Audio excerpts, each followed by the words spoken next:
HD news खबरें आप तक। मुजफ्फरनगर। ये बूचड़खाना है या सरकारी अस्पताल?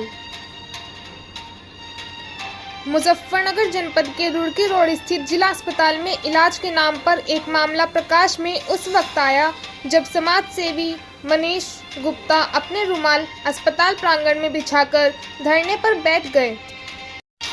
पत्रकारों ने उक्त धरने के संबंध में जब मनीष गुप्ता से पूछा तो वह रो पड़े और कहने लगे कि ये अस्पताल है या बूचड़खाना।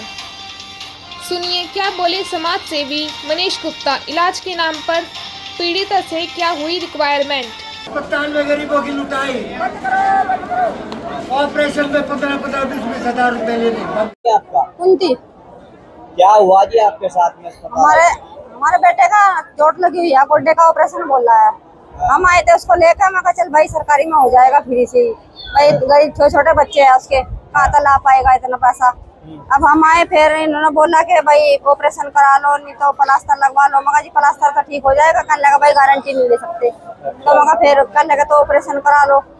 फिर हम कर लगे चलो करा लेंगे, कोई बात नहीं। कर लगे तो 2 दिन तो छुट्टी रहेगी, परसों आ जाना सोमवार के दिन।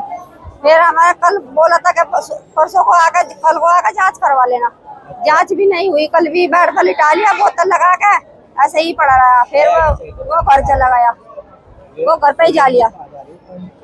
फिर उसकी जांच नहीं करी। कल फिर हम आ जाए, फिर हम ना आ जाएगा उसकी जांच कराई। जब अभी नुकारे बोल रहे कि 3 बजे तक आवेगी, 4 बजे तक, और परसों ऑपरेशन होगा। उनको भैया पैसा तो जमा करना पड़ेगा ही। पैसों की मांग किसने करी? नाम पता? नाम नूम का हमें क्या पता चलेगा। 9 नंबर पे बैठते हैं।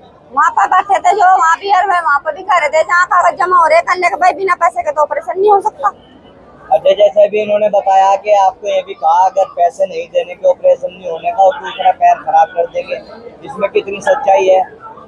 पहली बात कही किसने? हाँ ये बोल रहे थे कि तू ऐसा तो ऑपरेशन ढेर करा लेगी, फिर हुई। और जहर देने की बात भी जहर देने वाली बात इसमें नहीं कही, नहीं इन्होंने नहीं कही जहर देने। मैं ये कह रहा हूँ कि बस हम ये डर गए, मैं कभी हमारे बच्चे का ऑपरेशन जहर देने वाली बात जाए किसी ने नहीं कही। और हम फिर किसी लेकिन अगर पैर के मामले में है तो ऐसा ब्लैकमेल। आपका परिचय? मेरा नाम मनीष कुमार है।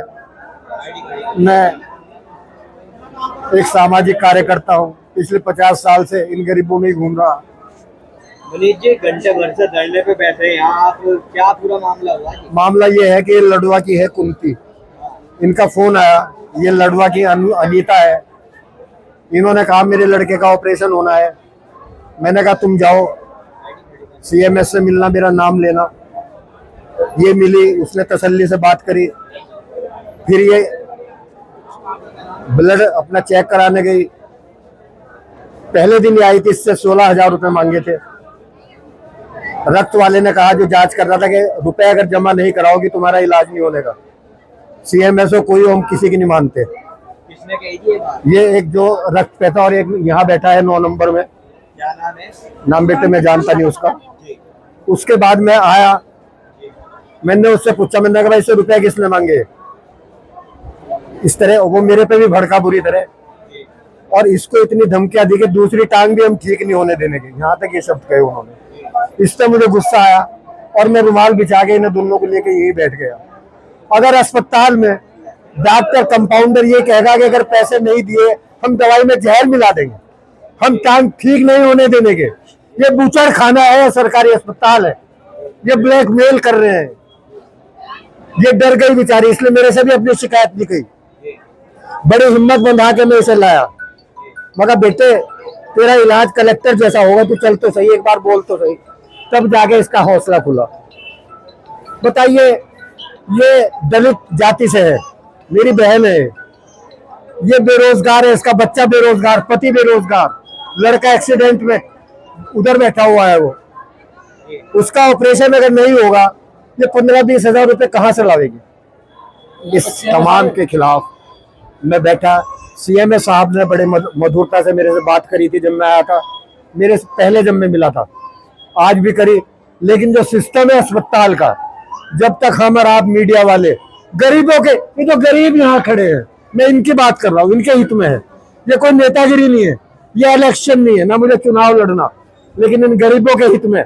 जब तक जिले में ये नहीं जानेगा कि 2 रुपए की पर्ची बनवाने के बाद पर्ची वाले का अधिकार है कि ये अस्पताल उसका और उसके बाप का है, दवाई फ्री मिले, जो फीस है उसकी रसीद मिले, इलाज सही हो, अब सबके लेटेस्ट में क्या चाहते हैं आप, आगे की क्या आपकी रणनीति है, सोच में बताइए। देखिए, जहां तक रणनीति का सवाल है, सिस्टम में कोई रणनीति नहीं हो सकती। हम तो अपना दर्द है जो बयान कर रहे हैं, कोई फिर और कोई मामला आएगा फिर हम इस तरह से बैठ जाएंगे। ये स्थिति ऐसे ही चलती रहे। ये गरीब जो डरी हुई है, 15 किसी से बात हुई अधिकारी से? अभी हमसे किसी ने बात नहीं करी। एक आया था, वही धमकाता हुआ आया था, हमने कहा तो पुलिस बुला ले तब मैं जाऊंगा। इसके अलावा मेरे सामने कोई नहीं आया, ना मेरे से बात की।